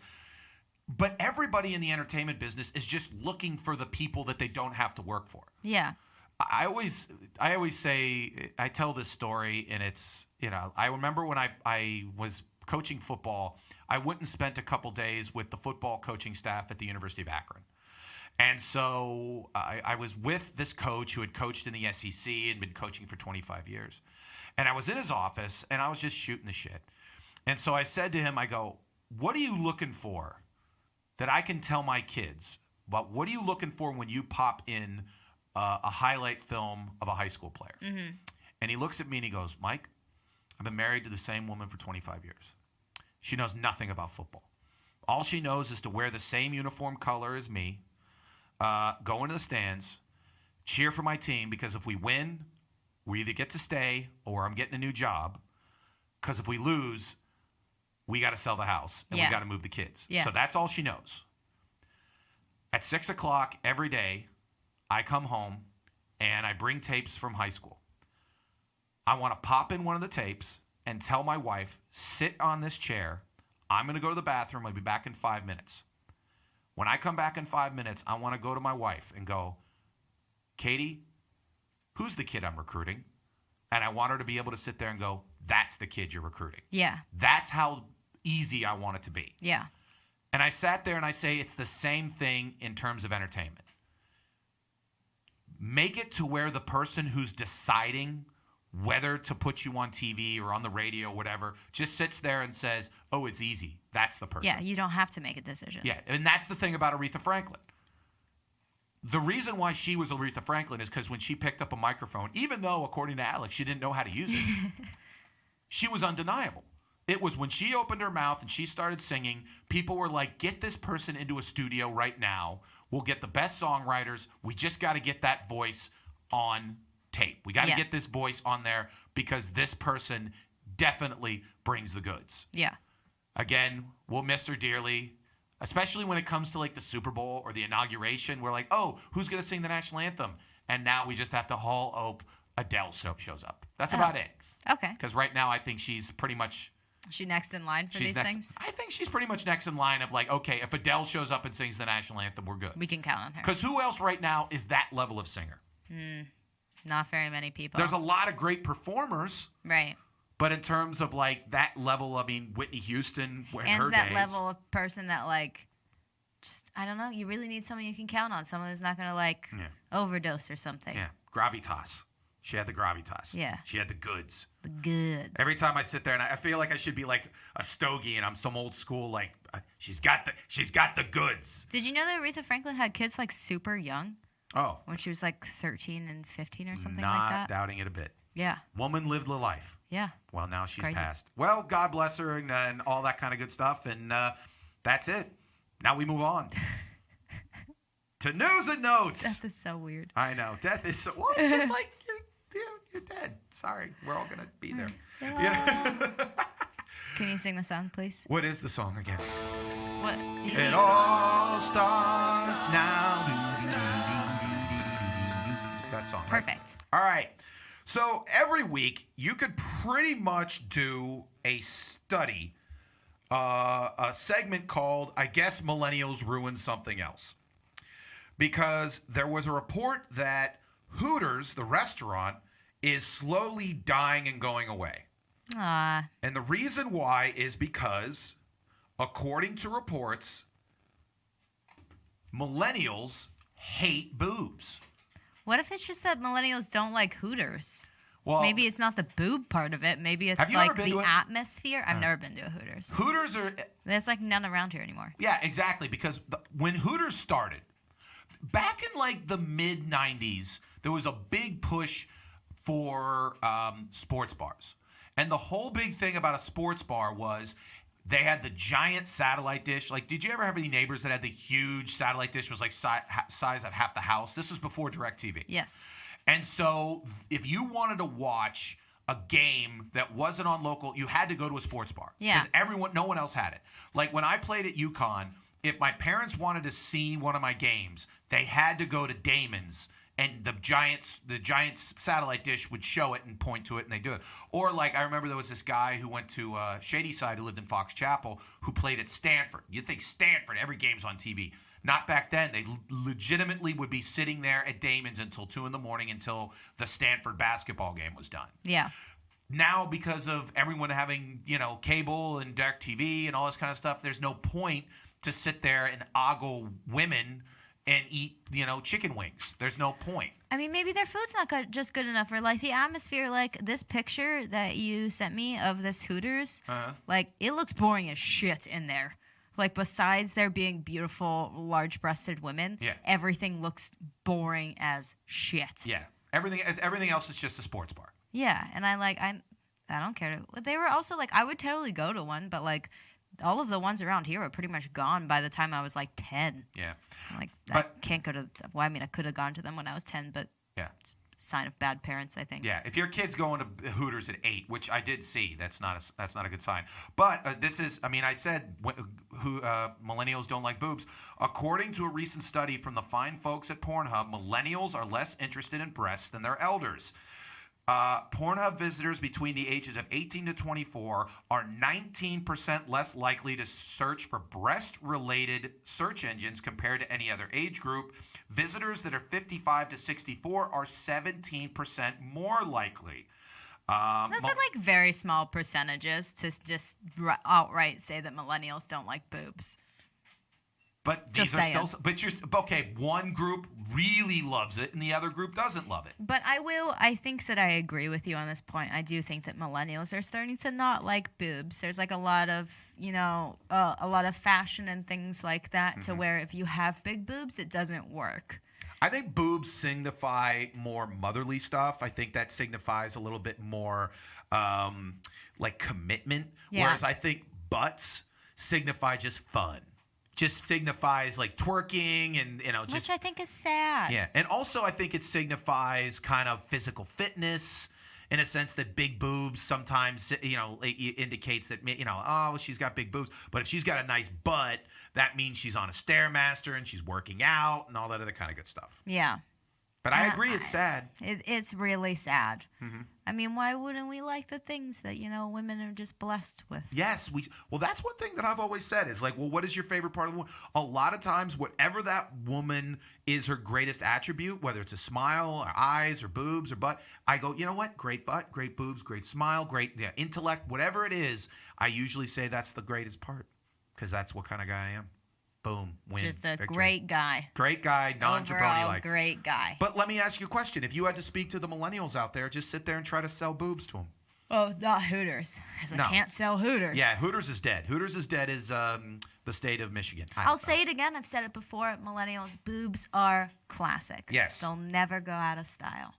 You know what will also never go out of style? Insane women. So I wish that wasn't true, but I agree. There is a story out there. Okay. So a guy tells a story on Twitter. He's in New York City. He matches up with a woman on Tinder. They start discussing. They start liking each other. The woman says, hey, I have a lot of stuff going on at work, but I'd love to, in about 3 weeks, get together, have a few drinks. You look cute. The guy's sitting there going, okay, if you're going to ghost me, just ghost me. I don't need this bullshit. And so eventually, about 3 weeks later, the woman pops him back and says, hey, are you still up to going out? Yeah. And the guy's like, okay, sure. What's going on? He goes, I'm going to go see this DJ in Union Square. Could you come and hang out and we'll get a drink afterwards? And he's sitting there going, okay, this seems kind of weird. And checks out her Instagram, which is why sometimes people say creeping's a bad thing. Sometimes creeping is a necessary thing. She's an actress and a model with over 5,000 followers. Okay. So he's just kind of like, okay, there's some red flags there, whatever, but I'll go with it. Whatever, she's cute. So he shows up to Union Square. There's a stage being set up with a DJ. So he's like, okay, I guess this is where we're supposed to be. But there's all these dudes there, and it's only dudes. And he's like, what the frick's going on? Eventually, the DJ starts playing. This woman gets up on stage. It's the woman who he hooked up with on Tinder and sits there and goes, all right, guys, you might be wondering why you're here. The reason why is I've matched with all of you on Tinder. Yes. And you're all here in one place. So fight over me. Let the competition begin. Oh, my God, I've always wanted to do this. I think this is a sign of insanity. That's an insane way to do it. So I actually somewhat of this idea, but I have talked about it and almost planned it. So I want to have a party but it would be me and a male. Me and Liam, we're going to do this when we live together. Okay. We're going to have a party and match with a shit ton of people on Tinder, and then I'll invite them to this party. Okay. They'd come under the pretense that they were meeting us, but then they get to meet all these other new people. Okay. So it's nice, maybe I'm not the one that you connect with, but there's a bunch of other singles in the room, and they're all ready to mingle. But you wouldn't set up an entire stage in Market Square where all the dudes you wear... No, that's definitely insane. Yeah, I'm not going to argue that point. I would never, ever do that. Although it would be fun, I don't think I would do that. So you give her A for the chutzpah to do it. Yeah, damn. I mean, it had to cost her money, too, to do this, But, yeah, that takes some But you'd say guts. she's still cuckoo for Cocoa Puffs. Do you think anyone actually... guy talk to her after that? The guy who sat there and said, I'm too old for this shit, and he left. Oh, some guys seem real interested in this photo. Yeah. There's one guy, leaning on the railing that's in front of her, and he's just like, yes, I'm so ready to be your husband. This is crazy shit, but I'm all for it. I love those crazy girls. There you go. Some people will love you, even if you're crazy. Well, the crazy eventually mate and create crazy kids. Yeah. There you go. It's just a hopeful world. There you go. And always remember what Alex says. A for the effort, A for the chutzpah, F for the sanity. Chutzpah. All right. So moving on. As I mentioned before, you said that people in New York are huge on telling you what their jobs are and all that other kind of good stuff. So there was a new study that was released that listed what were the highest paying jobs, salary-wise, normal jobs, not NFL football players or something like that. Like normal people. Yeah, normal people jobs. And the number one was physician. Here are the top 10 highest paid jobs in America for 2018. That's why I put the picture of George Clooney up there. Because he's beautiful and we just know it's some eye candy to look at. Well, here's the thing. In real life, that guy would be making $195,000 a year. Oh, damn. Yeah. That's why you go to med school. I still don't. Not to help anybody. I would never go to med school. But would you date that man if he said, hey, first, look at me, like for a second? I've never met a doctor that I like. I don't like doctors in general. For some reason, don't get along with them. We don't connect. I'm always big with the fact that they have a very big God complex. Yeah. Everyone has to kiss their ass. I don't like the concept that I have to call you a name.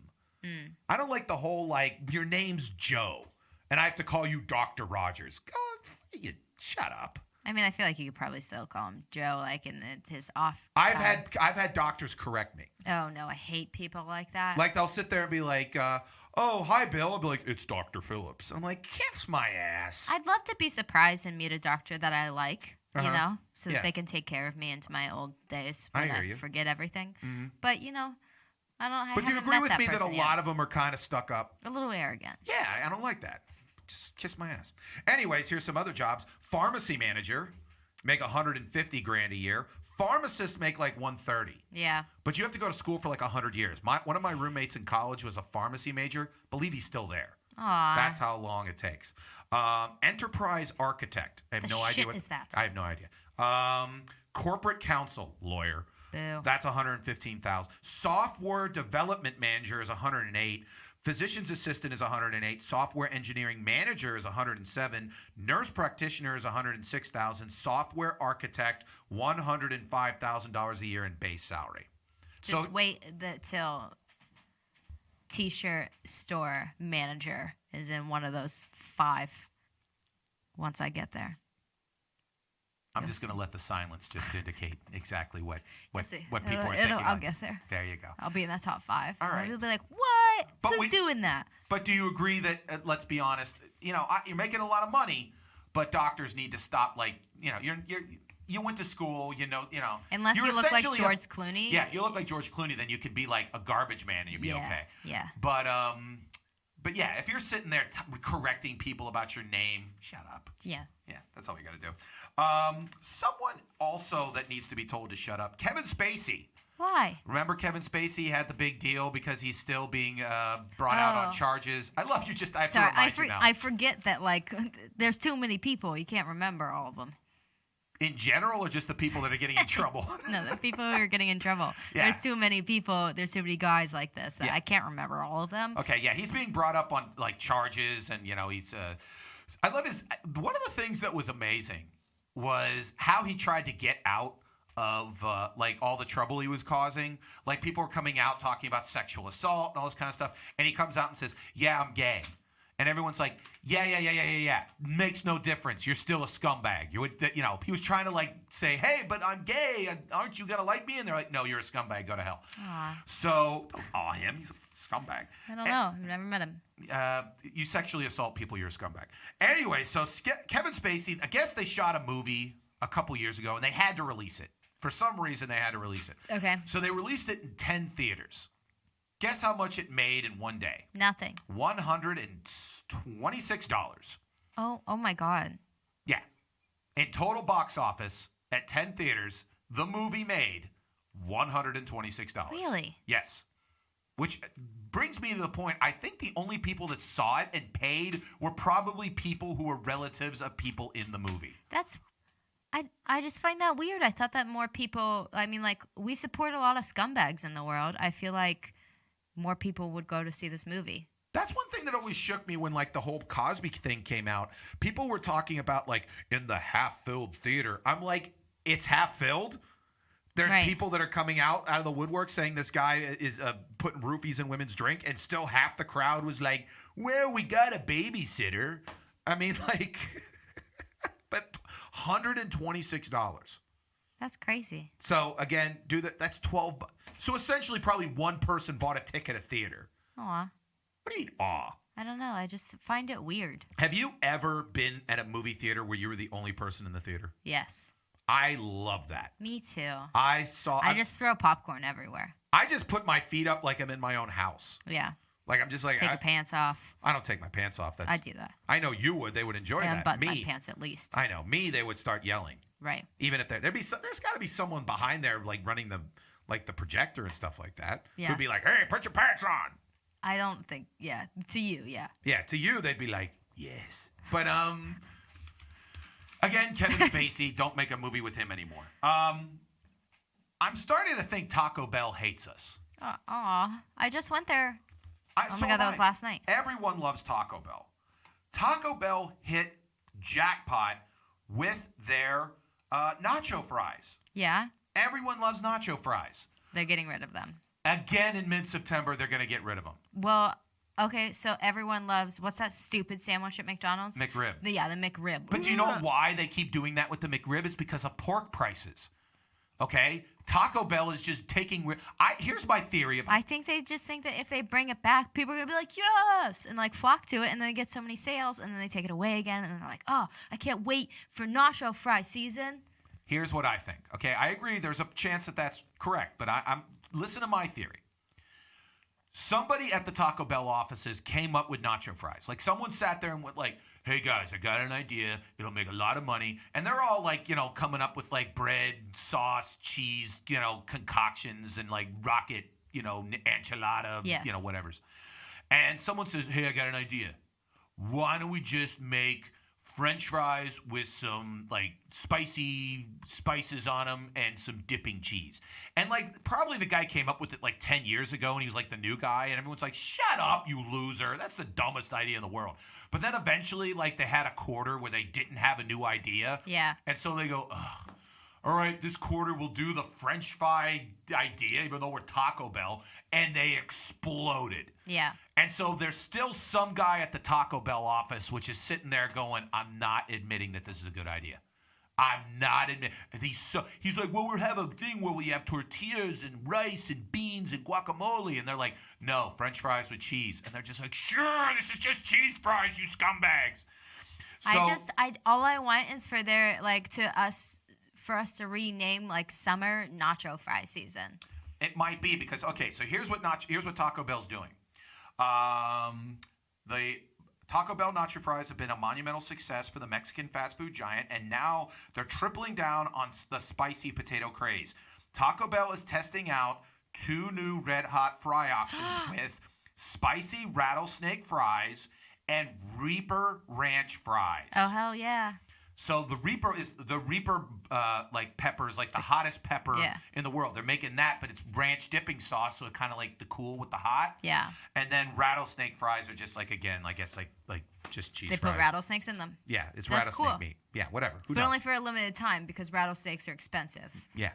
But let me ask you. Okay, I like your idea that they're trying to like bring it back and take it back, but what do you think of my theory that there's a jealous man in the Taco Bell Corporation that still will not admit this is a good idea? I could definitely see that being a thing because I do that at work. I'm that person at work who won't admit that things are good ideas.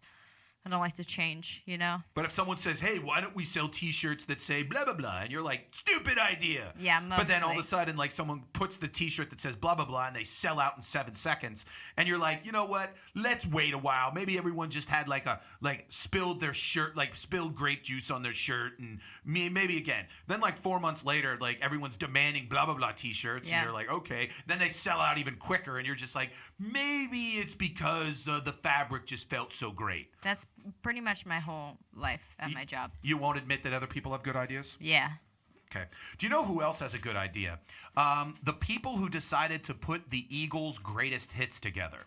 Why? Because it was just announced today that the Eagles' greatest hits, 1971 to 1975, has officially surpassed Michael Jackson's Thriller as the #1 selling album in the history of recorded music. Yay! Really? Are you happy about that? Yeah, I don't like Thriller. But do you like the Eagles' greatest hits, 1971 to 1975? I don't know, but I'm going to buy it. There you go. Well, yeah, add to the count. So they just announced that Thriller was at 37 million, something like that. The Eagles' greatest hits, 1971 to 1975, is now at 38 million sold. So it is now the number one album, which is weird because 1971 to 1975 does not have their number one song they've pretty much had, which is Hotel California. Yeah. Which now is the album Hotel California is now the third biggest album. So the Eagles have the number one selling album of all time and the number 3 album of all time. That's so weird. Like, no one ever talks about the Eagles. But if you listen to any like music station, you cannot listen to 3WS for more than a half hour before you hear an Eagles song. Oh, yeah, for sure. And so they look so sad in this photo. That's the one thing I wanted to bring up. That's a picture of the band that had the number one album of all time, and they look like they're about to be taken to the gas chamber. The one guy has a smirk. They're all like that. I watched the Eagles documentary, the history of the Eagles. It's very hard when it's your documentary to look like an asshole. Yeah. But somehow a lot of these guys ended up sounding in their own documentary by their own people. They sounded like assholes. I guess that when you're a jabroni asshole, you just sound like a jabroni asshole. You just can't turn it off. You just can't turn it off. But Good for again, them. congratulations to the Eagles. One of them's dead. So Glenn Fry, he's dead. But the other 4 were just here in Pittsburgh like 2 weeks ago.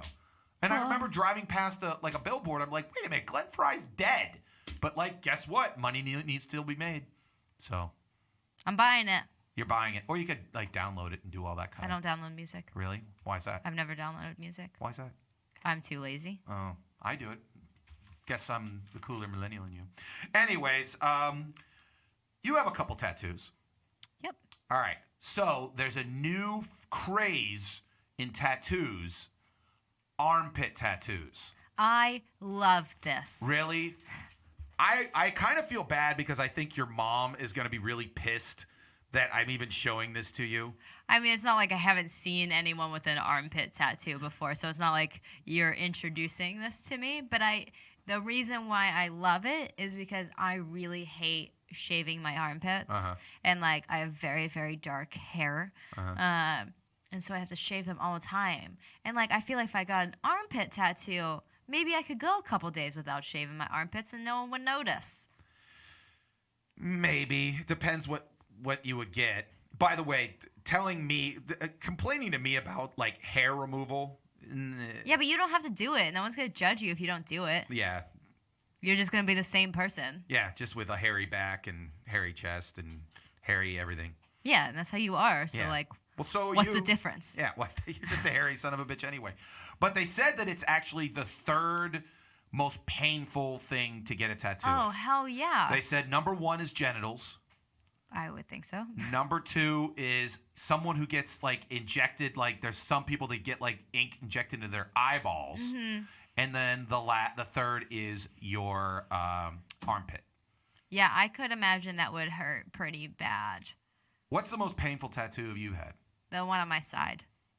And was it because it was just like it hurt, or was it too long, or what was the deal? No, it hurts. Most people like when I went to go get that tattoo, I hated the dude. I should have never gotten it there. Mm-hmm. But he was like, "Are you sure that that's where you want it?" I was like, "Yeah, I'm definitely sure." And he was like, "Because most girls, they say that they want a tattoo there, but then they like wimp out a couple seconds into it because it's too painful." And I was like, "Listen, bro, I think I'll be fine." And after I was done getting it tattooed, he was like, "You're one of the best females I've ever had, or actually best person I've ever had tattooed on their side." There you go. You didn't wimp out. You were like, yeah. I didn't. I had like marks in my hand for probably a week from where my nails were dug into my hand the whole time, but I didn't cry. How long did it take? A long time. I don't know, maybe like 2 hours, so not that long compared to other tattoos. I have female friends that have the tattoo right next to the vagina, and I always felt that would be an interesting way to make a living when you're a tattoo artist. You're like, yeah, I want it right here. So you're like, okay, pull your pants down, and I'm. Yeah, I would definitely go to the best looking male in that situation. Yeah, you're not going to like Scuzzy McScuzz. Nope. There you were like, unless he's really cool. Yeah, you want George Clooney-esque tattoo artist giving you a vagina tattoo. Yeah, because that's what you think about. Well, I shouldn't say that's what you think about. That's what I think about whenever I'm getting a tattoo because it's super painful. You just try and get your mind off of it. And you have a super hot tattoo artist. You just think about, them. Why don't you, do you get to watch TV or anything like that? No. Why not? They should put like a little TV next to it so you can maybe watch a game or something. No.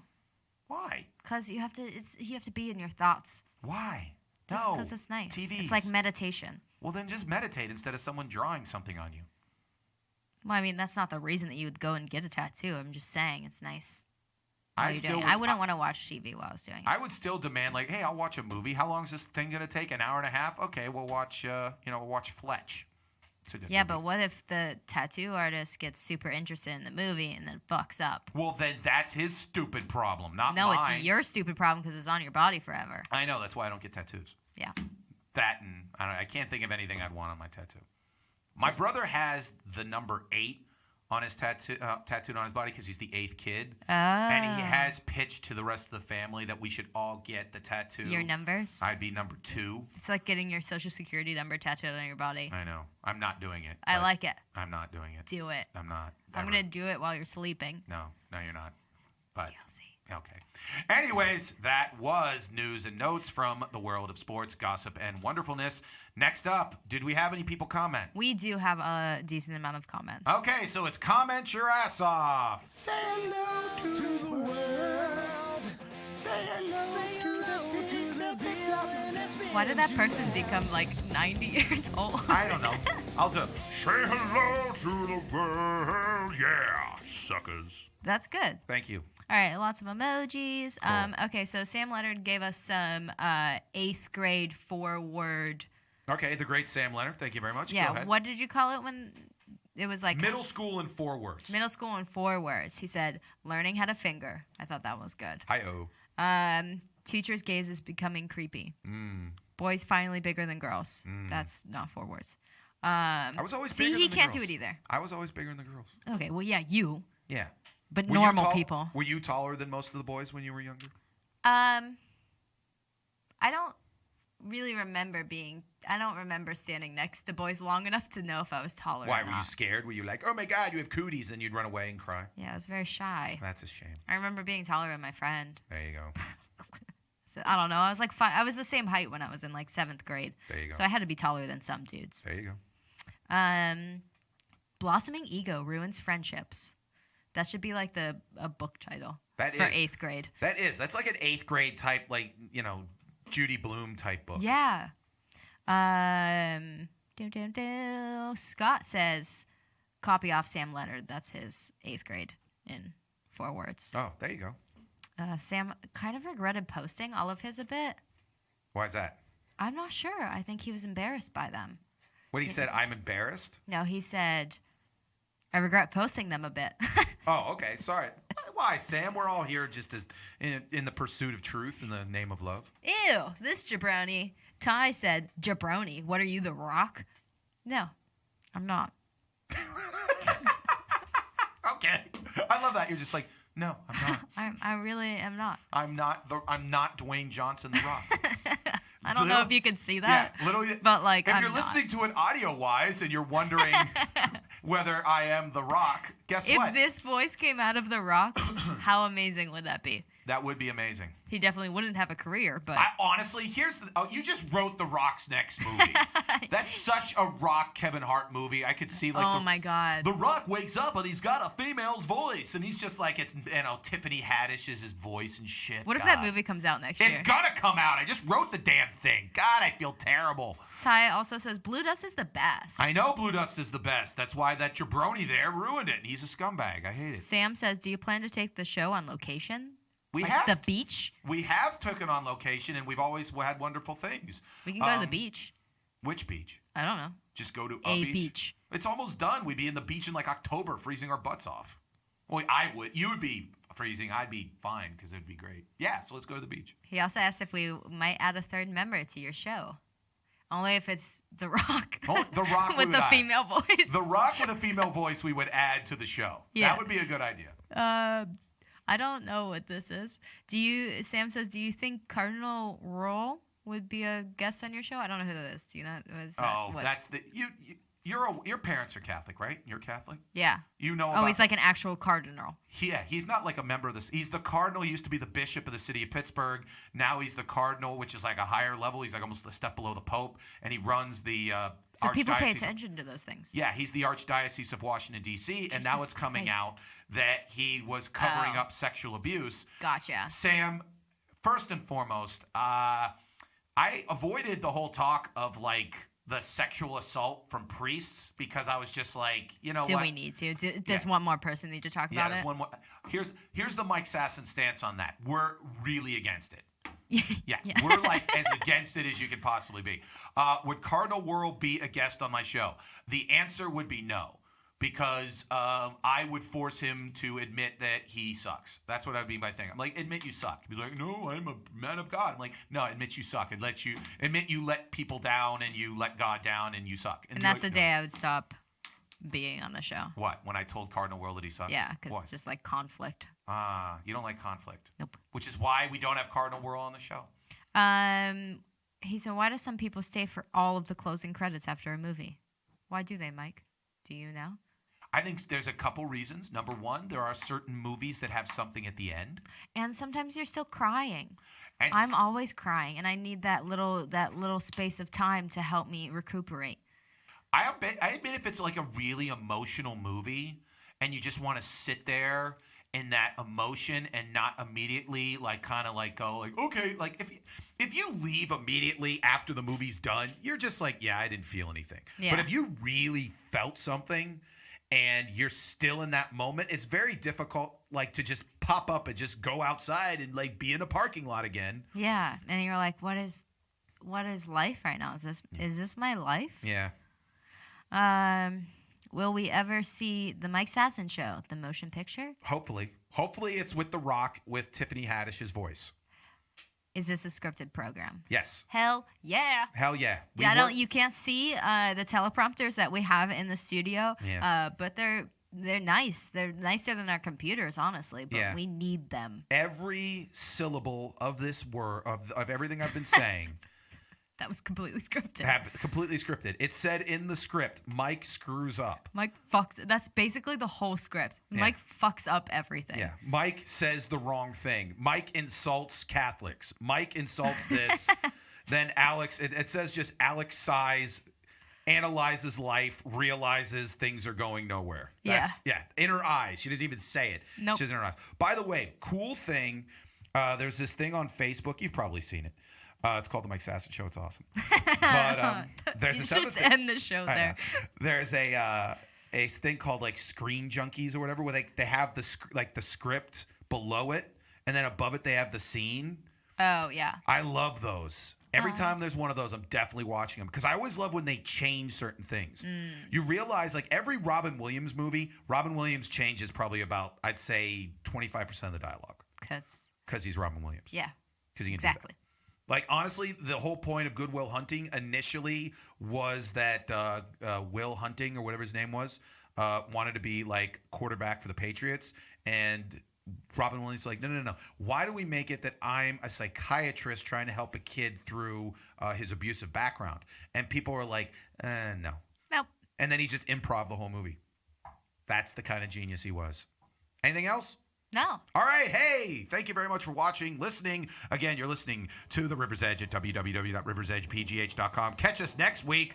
Are we on Monday now? Yeah, let's do it. Monday, 8 o'clock-ish. You can listen to us, watch us, do us, all that kind of stuff. So remember to keep watching us and keep supporting all of the wonderful things that Brian, the Godfather, does, and Sarah, the wonderful people at The River's Edge do, because they're going to send Alex to drink more beer somewhere, and we want people to say hi. It's the Mike Sasson Show. My name's Mike. See you later. Bye.